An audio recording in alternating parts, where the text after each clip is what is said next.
Has matchmaking broken this KVK? Let's break it down.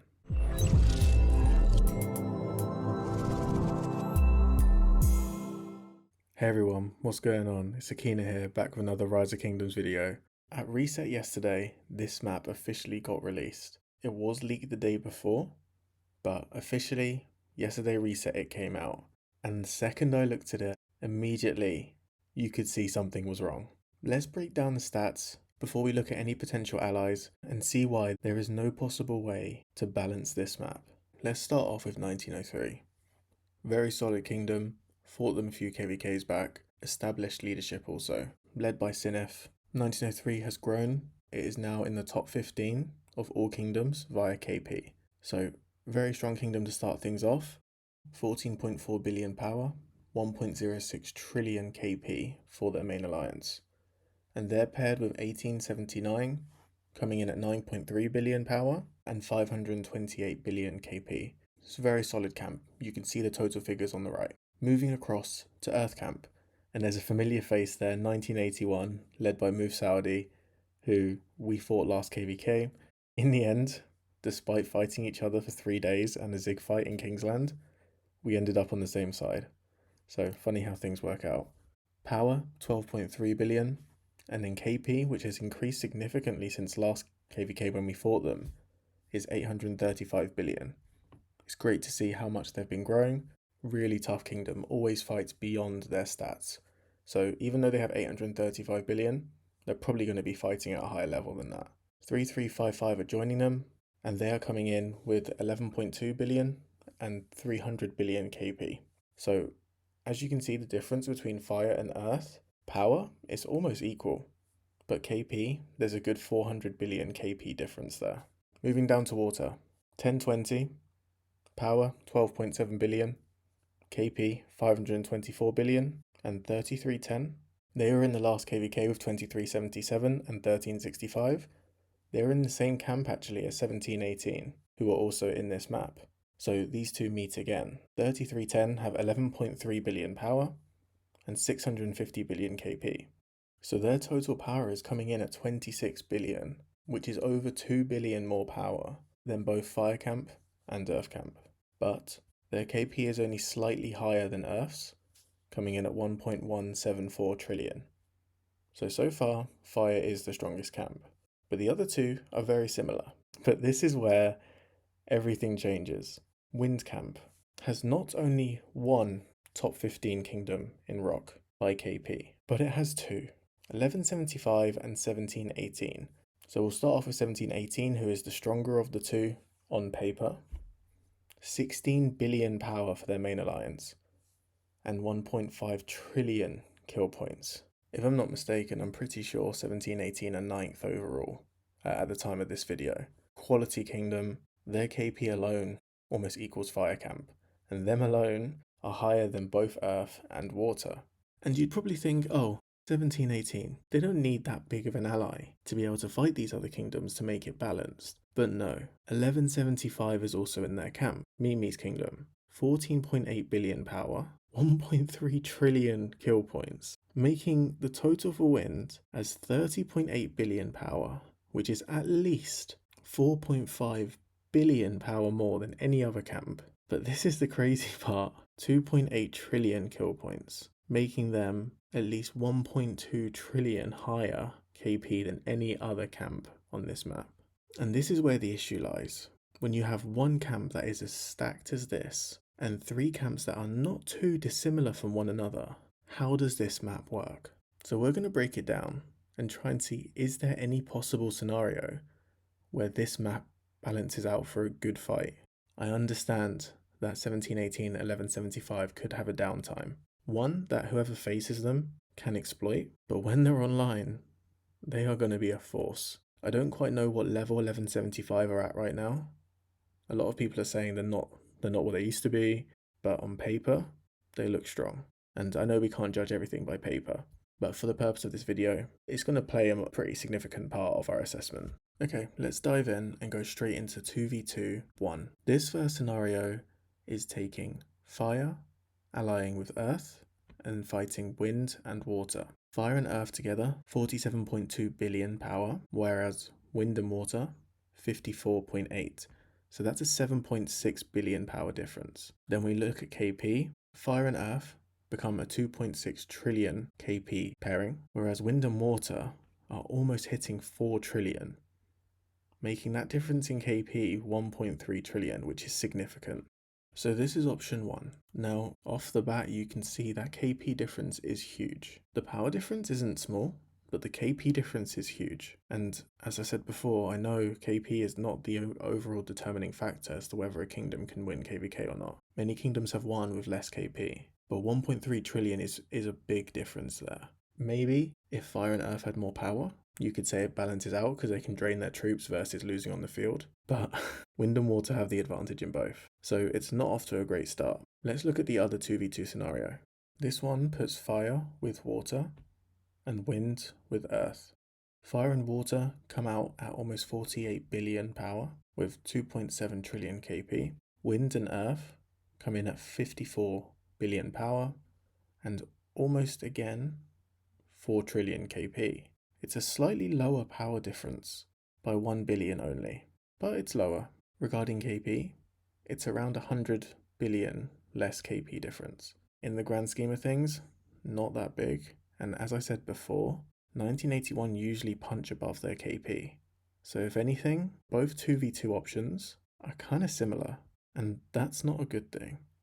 We're not going to look at Fire and Wind coming together because that's just stupid, it will never work. The two strongest camps allying is always a bad idea. But another option that's been floating around the rock community is a 3v1. This would consist of Fire, Earth, and Water going up against Wind. Now many of you are thinking, okay, if Wind is that strong, maybe they can take the other three. But when you break the stats down, Fire, Wind, and Earth together come in at 71 billion power just from their main alliances. That is huge. Then you look at their KP, it's again almost at that 4 trillion mark, 3.8 trillion KP. Wind is the exact same stats as before, it's just them on their own. But the difference for power is 40 billion. That is huge. And I can tell you now, vouching for the two kingdoms that I have fought against, 1903, 1981, those two will use every last troop that they have to win that KVK if that was what happened. So you can bet that difference would play a huge part. And looking at KP, it's actually the lowest out of the options that we've looked at, the difference. It's only 1 trillion. Again, I say only 1 trillion. That's in favour of Fire, Wind and Earth, which is also a problem because that means both stats of power and KP are in their favour. Paired with the downtime that Wind camp will likely have, that's very one-sided. So it's a 4-camp map. 4-camp maps should be technically the easiest maps in Rock to try and diplo. There really aren't many options. But we've looked at all 2v2 options. We've looked at 3v1. The only one possible left is a 1v1v2, which a few have floated that idea around. But even this option, you have Wind with the same stats, 1903 and 1879 on their own, and then you'd have a diagonal ally between Earth and Water. I'm completely against diagonal allies. I think as much as possible, you try and avoid diagonal allies, and you try and be next to who you are allying with. Otherwise, you can completely isolate the other, at least in a 4-camp map. In Orleans, Warriors Unbound, or other 6-camp maps, okay, fine. You could have allies that are not necessarily next to you. But in a 4-camp map, to not have an ally next to you is really killer. That's personal preference. But even this scenario, the difference between Earth and Water and Fire's power is 23 billion. So then what is Fire supposed to do? 23 billion, almost 24, is a huge difference. And then we look at the difference between Wind's KP and Fire's KP, and that's at 1.2 trillion. So what realistic chance does Fire have here? With all due respect to the two kingdoms, 1903 and 1879, they wouldn't stand a chance in a 1v1v2. It's one of those situations where you're kind of glad you're not in that diplo.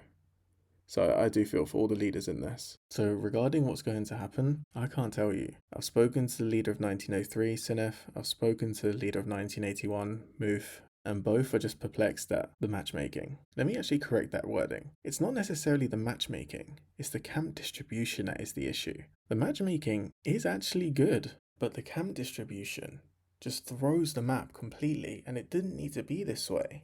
When you rearrange the camps, if you were to split up that mega camp of 1718 and 1175, and instead you rearrange the map as follows: 1903 going with 1020, 1175 with 1879, 1981 with 3310, and 1718 with 3355.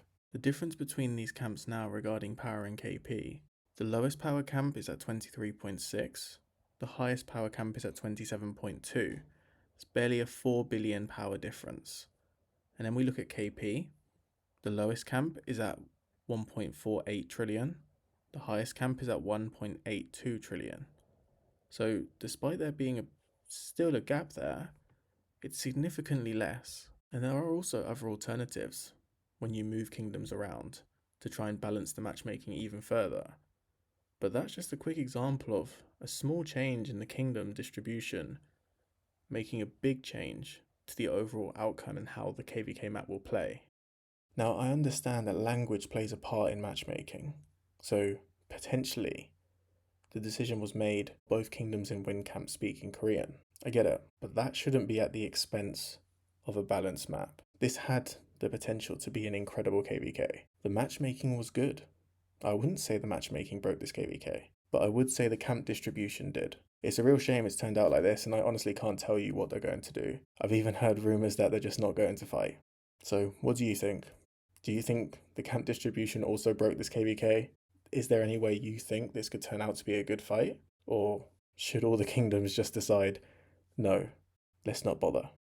And that also brings up an opportunity to mention something that Sinif, the leader of 1903, put into the Rise of Kingdoms Discord as a suggestion. He wants to add an end of KVK or matchmaking button, which only the kings of each kingdom can trigger. And all kings within a KVK agree and decide to press the button, then that map closes immediately, meaning all kingdoms would leave that KVK pop-up, go into the next pop-up, and then they can register there for another opportunity at a better map. If one king disagrees, it would remain open.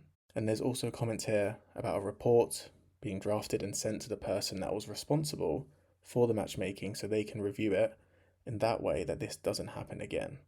And then Sinif goes on to express his frustration, saying there's about 1,000 players looking towards 60 days of not fighting in KVK.